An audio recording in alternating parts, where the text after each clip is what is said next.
আসসালামু আলাইকুম প্রিয় ভাই ও বোনেরা, রমজান মাসের রোজা, ইবাদত আর আত্মা সংযমের পর আসে ঈদুল ফিতরের সেই মাহেন্দ্রক্ষণ। কিন্তু ঈদ শুধু নতুন জামা কাপড়, সেমাই পোলাও আর ঈদের চাঁদ দেখার নাম নয়।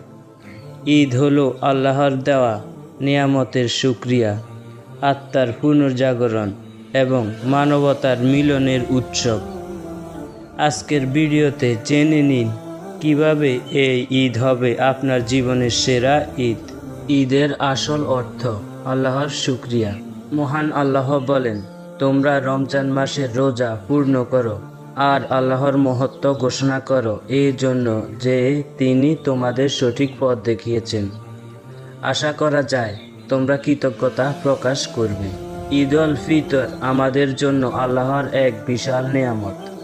তাই এই দিনের প্রথম কাজই হলো মাটির মানুষ হয়েও আল্লাহর অফুরন্ত রহমতের জন্য শুকরিয়া আদায়। ঈদের 3টি গোপন মন্ত্র যা জীবন বদলে দেবে। 1. গরিবদের মুখে হাসি ফোটান। রাসূল সাল্লাল্লাহু আলাইহি সাল্লাম বলেছেন, ঈদের দিন ফিতরা দেওয়া ওয়াজিব, যেন গরিবরাও ঈদের আনন্দ শরীক হতে পারে। সহিহ বুখারী। এই ঈদে শুধু নিজের জন্য নয়, অন্যের জন্য কিছু করুন। একটি পোশাক, এক বেলা খাবার, আপনার ছোট্ট প্রচেষ্টায় কারো জীবন হয়ে উঠতে পারে উজ্জ্বল। 2. আত্মীয়তার বন্ধন শক্ত করুন।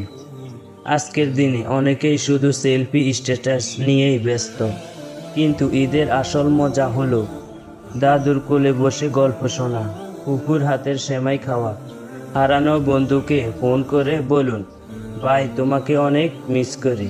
3. নতুন করে শুরু করুন। রমজানে আপনি হয়তো কিছু গুনাহ ত্যাগ করেছিলেন, ঈদের পর আবার সেই গুনাহ ফিরে যাবেন নাকি আল্লাহর সাথে অঙ্গীকার করবেন, এই ঈদেই শেষ হলো আমার পুরনো স্বভাব, এখন থেকে আমি নতুন মানুষ। ঈদ শুধু একটি দিন নয়, একটি বার্তা। প্রিয় দর্শক, এই ঈদে কিছুক্ষণ একলা বসে ভাবুন, আপনি কতটা বদলেছেন এই রমজানে। কি অর্জন করলেন আল্লাহর সান্নিধ্যে, কাদের মুখে হাসি ফোটাতে পারলেন। ঈদের চাঁদ Happy middle class family celebrating Eid simply but joyfully. আলোকবর্তিকা।